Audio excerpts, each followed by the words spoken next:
வணக்கம் ஜெயன்.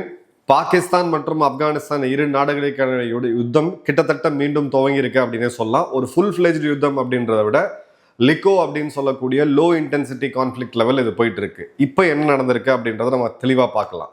கராச்சியில் இருக்கக்கூடிய பாகிஸ்தானுடைய ரேஞ்சர்ஸ், நம்மளுடைய சிஆர்பிஎஃப் மாதிரி அவங்களுடைய துணை ராணுவ படை, அதோட தலைமையகத்தின் மேலே ஒரு புது அமைப்பு ஒரு பெரிய தாக்குதலை நடத்தினாங்க. கிட்டத்தட்ட 7 பாகிஸ்தான் ரேஞ்சர் வீரர்கள் மற்றும் அதிகாரிகள் கொல்லப்பட்டாங்க. தலைமையகமே கிட்டத்தட்ட ஒரு 3-4 மணி நேரம் அவங்க கண்ட்ரோல்லே இல்லாமல் இருந்துச்சு. இப்போ இந்த தாக்குதலுக்கு வழக்கம் போல ரா அப்படின்னு சொல்லி அவங்க ராகம் பாடிக்கிட்டு இந்தியாவோட உளமைப்பு தான் செய்யுது இதுன்னு சொல்லிட்டு புதுசாக அதுக்கு ஏதோ ஒரு பேரெல்லாம் வச்சு இது பண்ணியிருந்தாங்க. லேட்டர் அது என்ன அப்படின்னு பார்த்தீங்கன்னா, பஸ்தூனிகளுடைய அந்த ஃப்ரீடம் மூமெண்ட்டான தெரிக்கி தாலிபான் பாகிஸ்தான், இந்த அமைப்போடைய ஒரு புது விங் தான் இந்த தாக்குதலை பண்ணோம் அப்படின்னு சொல்லி கிளைம் பண்ணாங்க. இப்போ தெரிக்கி தாலிபான் பாகிஸ்தான்ன்றது யாரு? பஸ்தூனிகளுக்கு உண்டான பேஸ் எங்க இருக்கு? ஆப்கானிஸ்தான் இருக்கு. அந்த துரந்த் லைன் ஆப்கானிஸ்தான் பாகிஸ்தான் பார்டரை என்னைக்குமே ஆப்கானிஸ்தான் மதிச்சதே கிடையாது. ஏன்னா ஒரே இனத்தோடைய மக்கள் 2 பக்கமும் இருக்கிறாங்க. கணிசமான அளவுக்கு கிட்டத்தட்ட 3 கோடி பஸ்தூனிகள் பாகிஸ்தான்ல அந்த எல்லை பகுதிகளில் மட்டுமே இருக்காங்க. இவங்கள ஒரு கோடு போட்டு 2 நேஷனல் ஐடென்டிட்டியில கொண்டு போறத அவங்க அந்த காலகட்டங்கள்லயே ஒத்துக்கல. இப்ப டிடிபிஏ அப்படின்றது தெரிக்கி தாலிபான். இவங்க ஒரு காலத்துல என்ன வியாக்கியானம் சொன்னாங்கன்னு பாத்தீங்கன்னா, டிடிபி பேட் தாலிபான், ஆப்கானிஸ்தான்ல இருக்க தாலிபான் குட் தாலிபான் அப்படின்ட்டு. பட் ரெண்டுமே ஒரே இனம் தான். இன்ஃபேக்ட் காபூல் நகரத்தை அமெரிக்காட்டிருந்து மீட்டெடுக்கும் போது அந்த நகரத்தை ஒரு அரணா இருந்து காப்பாத்தினது யாரு அப்படின்னு பாத்தீங்கன்னா டிடிபியோட இந்த ஃபைட்டர்ஸ். இவங்க தான் பாகிஸ்தானை இப்ப வச்சு செஞ்சுக்கிட்டு இருக்காங்க. ஒரு எஸ்கலேஷன் எப்படி நடக்குதுன்னு பார்ப்போம். 6ஆம் தேதி இஸ்லாமாபாத்ல ஒரு மசூதியில பெரிய தாக்குதல் நடந்தது. 36 பேர் கொல்லப்பட்டாங்க. ISIS-K அப்படின்ற அமைப்பு, இதுவும் பாத்தீங்கன்னா பாகிஸ்தானோட ISI-யோட ஃபுல் சப்போர்ட்ல இருக்கக்கூடியது. அதன் பிறகு பன்னு அட்டாக்ல பாகிஸ்தானுடைய செக்யூரிட்டி பர்சன்ஸ் கொல்லப்படுறாங்க பிப்ரவரி நடு இதுல. அதன் பிறகு 21, 22ஆம் தேதி பிப்ரவரி பாகிஸ்தான் மிகப்பெரிய ஒரு விமான தாக்குதல் நடத்துது ஆப்கானிஸ்தான் மேல, குறிப்பா பக்திதா அப்படின்னு சொல்லக்கூடிய இந்த மாவட்டங்கள் மீது. அதன் பிறகு 26ஆம் தேதி தாலிபான்கள் கிரவுண்ட் ஃபோர்ஸஸ் பாகிஸ்தானை கடுமையா தாக்குறாங்க. அதன் பிறகு நிறைய போஸ்ட்டை கேப்சர் பண்றாங்க. பாகிஸ்தான் புறமுதுகிட்டு ஓடின அந்த அழகான வீடியோஸ் எல்லாம் நம்ம அந்த காலகட்டங்களே பார்த்துதான் இருந்தோம். அதுல உச்சக்கட்ட காமெடியா பாகிஸ்தான் ராணுவ வீரர்களுடைய பேண்ட் சட்டையை அவுத்து அதை ஆப்கானிஸ்தான்ல காபூல் நகரத்துல முச்சந்தியில தொங்க விட்டு தாலிபான்கள் கொண்டாடியதை நம்ம பார்க்க முடிஞ்சது. பிறகு 27ஆம் தேதி பிப்ரவரி பாகிஸ்தானுடைய பாதுகாப்புத்துறை அமைச்சர் ஓப்பன் வார், நாங்க ஆப்கானிஸ்தான் கூட யுத்தத்துல இருக்கோம் அப்படின்னு சொல்லி ரெஸ்பாண்ட் பண்ணதும், பிறகு இந்த காட்டு மிராண்டிகள் அங்க மனநல நோயாளிகளுடைய மருத்துவமனை, அதாவது அந்த ட்ரக்ஸ் ஆல்கஹால் இருக்கவங்கள மறுவாழ்வு கொடுக்கறதுக்கான ஒரு மையத்துல போய் குண்டு போட்டு கிட்டத்தட்ட 170 பேர் அங்க கொல்லப்பட்டாங்க அப்படின்றத பார்த்தோம். பிறகு பதிலுக்கு இவங்க ஒரு தாக்குதல் நடத்தினாங்க. இப்போ லேட்டஸ்டா பாத்தீங்கன்னா டிடிபியோடைய இன்னொரு புது இயக்கம் அப்படின்றது இங்க கராச்சியில இவங்களுடைய துணை ராணுவ படையோட தலைமையகத்தின் மீது தாக்குதல் நடத்துறாங்க. இதுக்கு பதிலுக்கு இப்போ பாகிஸ்தான் மீது மீண்டும் பாகிஸ்தான் ஆப்கானிஸ்தான் மீது மீண்டும் ஒரு விமானப்படை தாக்குதல் நடத்தின பிறகு இன்னைக்கு ஆப்கானிஸ்தானுடைய வெளியுறவுத்துறையை அறிவிச்சிருக்காங்க. அவங்களுடைய விமானப்படை அப்படின்றது அவங்க கிட்ட ஆக்டிவான விமானங்கள் இல்லை. அவங்க விமானப்படை அப்படின்னு சொல்றது ட்ரோன் படை தான். இந்த ட்ரோன்ஸ் எல்லாமே இஸ்ரேல் தயாரிச்சு இந்தியா இந்த ட்ரோனை ஆப்கானிஸ்தானுக்கு வழங்குது அப்படின்றதா இப்ப இவங்க வைக்கக்கூடிய மிகப்பெரிய குற்றச்சாட்டு. அப்படியே ஒருவேளை இந்தியா வழங்கினாலும் அதுல தவறு இல்லை அப்படின்றதா நம்மளுடைய பார்வை. துருக்கி சம்பந்தமே இல்லாம இந்தியாவை பகைச்சுக்கிட்டு உங்களுக்கு ஃப்ரீயா ஆயுதங்கள் கொடுப்பாங்க. அதுவும் போர் நடந்துட்டு இருக்கக்கூடிய ஒரு தருணத்துல நமக்கு ஒரு ஃப்ரெண்ட்லியா இருக்கக்கூடிய நாடு, இந்தியாவை என்னைக்குமே எதிர்த்து இல்ல இந்த மாதிரியான ஒரு வன்மத்தோட இல்லாத ஒரு நாடு ஆப்கானிஸ்தான். இன்ஃபேக்ட் இந்தியாவை ரொம்பவும் பெருசா மதிக்கக்கூடிய ஒரு நாடா இருக்கக்கூடியது ஆப்கானிஸ்தான் தான். இந்த ஆப்கானிஸ்தான் இப்ப இவங்க என்ன குற்றச்சாட்டு வைக்கிறாங்கன்னா, மருத்துவ உதவிகள் அனுப்புறேன் அப்படின்ற பேர்ல நிறைய கண்டெய்னர்ஸ் இங்க உள்ள வருது. இந்த கண்டெய்னர் முழுக்க பாத்தீங்கன்னா ட்ரோன்கள் இருக்கு. அது எல்லாமே இஸ்ரேலும் இந்தியாவும் தயாரிச்சு இவங்ககிட்ட கொடுக்கக்கூடியது அப்படின்னு சொல்லி இவங்க ஒரு குற்றச்சாட்டு வைக்கிறாங்க. இந்த ட்ரோன்ஸை பயன்படுத்தி தான் தாலிபான்கள் இப்போ பாகிஸ்தான் மீது தாக்குதல் நடத்திருக்காங்க. குறிப்பா ISIS-K அப்படின்ற அமைப்பு இவங்களுடைய ஹைட் அவுட்ஸ் பாகிஸ்தான் டெரிட்டரியில இப்போ எங்கெங்க தாக்குதல் நடத்தினாங்க அப்படின்னு பார்த்தீங்கன்னா, பலுச்சிஸ்தான்ல இருக்கக்கூடிய கில்லா அப்துல்லா மற்றும் செகாய் மாவட்டம், கைபர் பக்துன்குவால இருக்கக்கூடிய ஒரக்ஸாய் ஏஜென்சி அப்படின்ற ஒரு இடம். நல்லா கவனிங்க, இதே இடத்துல இதுக்கு எல்லைக்கு அந்த பக்கம் இருக்கக்கூடிய ஆப்கானிஸ்தான் பகுதிகளில் ஒரு 18 வருடம் இருக்கும்னு நினைக்கிறேன். அந்த டைம்ல அமெரிக்கா வார் ஆன் டெரரிசம் சொல்லி நிறைய பண்ணிட்டு இருந்தாங்க. அப்போ போய் பாகிஸ்தானுடைய உளவு அமைப்பு கொடுத்த ஒரு இன்ஃபர்மேஷன் பேர்ல அங்க போய் குண்டு போடுறாங்க. குண்டு போடும்போது ஒரே இடத்துல ஒரு கிட்டத்தட்ட ஒரு 250 பயங்கரவாதிகள் கொல்லப்படுறாங்க.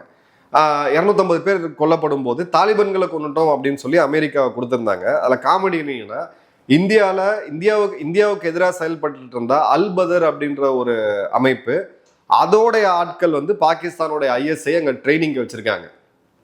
அந்த ட்ரைனிங்ல கேம்ப்ல இருந்தபோது குண்டு வந்து ஒரே நேரத்துல 2 பேர் மீதும் போடப்பட்டு இந்தியாவுக்கு எதிராக செயல்பட்ட ஒரு 78 பயங்கரவாதிகளை அன்னைக்கு அமெரிக்க ராணுவம் விமானப்படை ஆக்சிடென்ட் எல்லாம் கொன்னாங்க.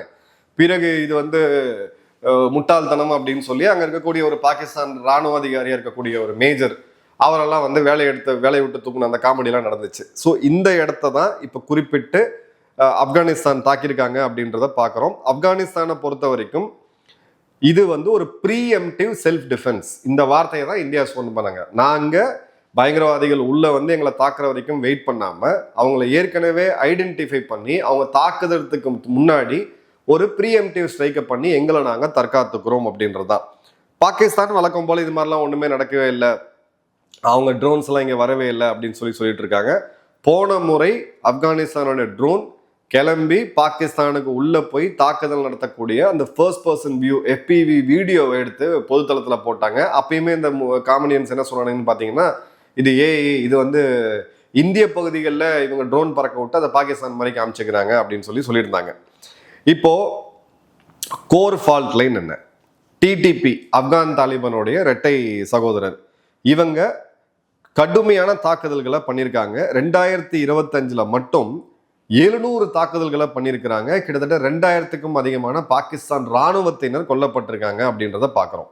அதே மாதிரி ஆப்கான் தரப்புல பாகிஸ்தானோட ISI ஆதரவு பெற்ற ISIS-K அப்படின்ற இந்த அமைப்பு பல கொடூரமான தாக்குதல்களை பண்ணியிருக்கிறாங்க. ஸோ 2 பேருமே ஒரு ரீசன் கொடுக்கும் பொழுது இப்போ கோர் ரீசன் என்ன சொல்றாங்க அப்படின்னு பார்த்தீங்க அப்படின்னா, இந்த தாக்குதல் பாகிஸ்தான் முழுக்க நடக்கக்கூடிய தாக்குதல் அப்படின்றது ஆப்கானிஸ்தான் பண்றாங்க.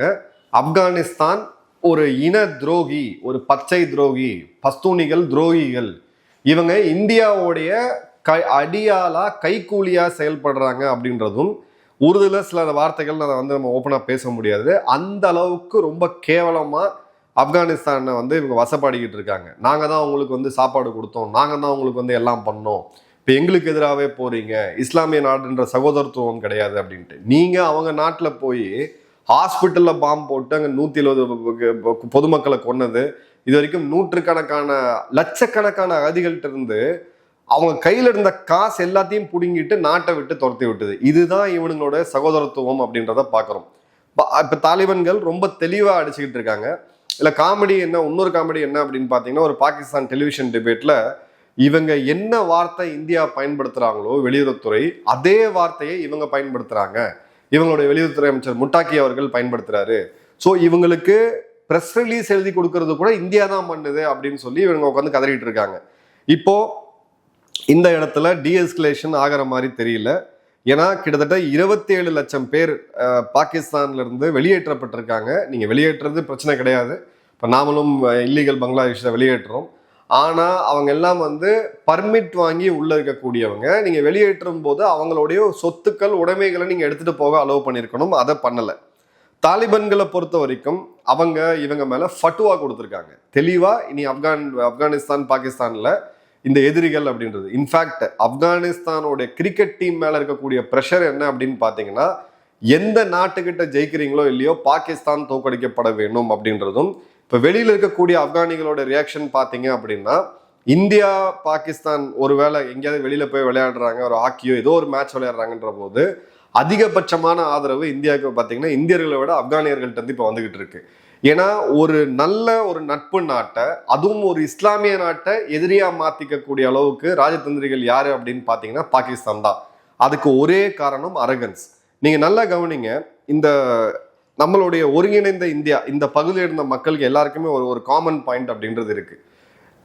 பாகிஸ்தானும் கிடையாது, அவங்க ஐடென்டிட்டியே மாறிட்டாங்க. ஆப்கானிஸ்தான் இன்னைக்கு நீங்க இருக்கக்கூடிய இலங்கையில இருந்து எல்லா இடத்தையும் பார்த்தீங்க அப்படின்ற போது அரகன்ஸ், இந்த அராஜகமா பேசுறது, ஓவரா ஆடுறது, இது யாரு பண்ணாலும் அவங்க வந்து தூக்கி எறிய தயங்கவே மாட்டாங்க. பல அரசியல்வாதிகள் கண்ணு கெட்டின தூரம் வரைக்கும் நாங்க தான் சொன்னவங்களாம் இன்னைக்கு காணாம போயிருக்கக்கூடியதை நம்ம பார்க்க முடியுது. பஸ்தூனி பிரைடுல அவங்களுக்கு இல்லாத, அவங்களுக்கு வந்து அவங்களுடைய இனத்துக்கான ஒரு விஷயம் என்ன அப்படின்னு பாத்தீங்கன்னா பழிவாங்கல், வெஞ்சன்ஸ்.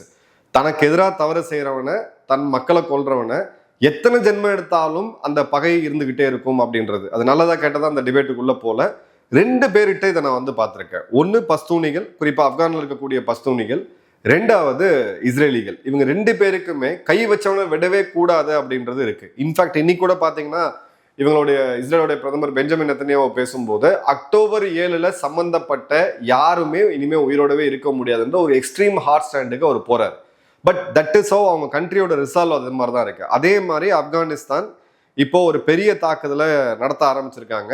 எழுதி வச்சுக்குங்க, இன்னொரு முறை பாகிஸ்தான் போய் ஆப்கானிஸ்தான் மேல குண்டு போட்டாங்கன்னா பாகிஸ்தானுடைய போர் விமானங்களை குறிப்பா குறி வச்சு ஒரு மிகப்பெரிய ட்ரோன் தாக்குதல் நடத்தி இவங்களுடைய விமானங்களை காலி பண்ணக்கூடிய அளவுக்கு இப்போ ஆப்கானிஸ்தான் போவாங்க. அதுக்கு பயந்துகிட்டு தான் ஆப்கான் பாகிஸ்தான் நிலையில் இருக்கக்கூடிய சில முக்கியமான மிலிட்ரி ஏர்பேசஸை அவசரமா கான்கிரீட் போட்டு கட்டி ஒரு விமானத்துக்கும் பார்த்தீங்கன்னா ஒரு சிறு தடுப்பு சுவர் வந்து இவங்க பண்ணிக்கிட்டு இருக்காங்க. தேவையில்லாத எஸ்கலேஷன். பட் இந்த இடத்துல இன்னொன்று கவனிக்க வேண்டியது, இப்போ டிடிபி ஒரு பக்கம் ஆப்ரேட் பண்ணிட்டு இருக்காங்க, பிஎல்ஏ ஒரு பக்கம் ஆப்ரேட் பண்ணிட்டு இருக்காங்க. இது தாண்டி பாகிஸ்தானை எதிர்த்து ஒரு புது அமைப்பும் உருவாகி இருக்கு அப்படின்றத பார்க்கணும். இந்த அமைப்போட நடவடிக்கைகள் எப்படி இருக்கும், பாகிஸ்தான் சரண்டர் ஆகுறாங்களா இல்லை பேண்ட் சட்டையை அவுத்துட்டு இவங்களை தொங்க விடுறாங்களா அப்படின்றத காலம் பதில் சொல்லும். வெயிட் பண்ணி பார்ப்போம். நன்றி, வணக்கம், ஜெய்.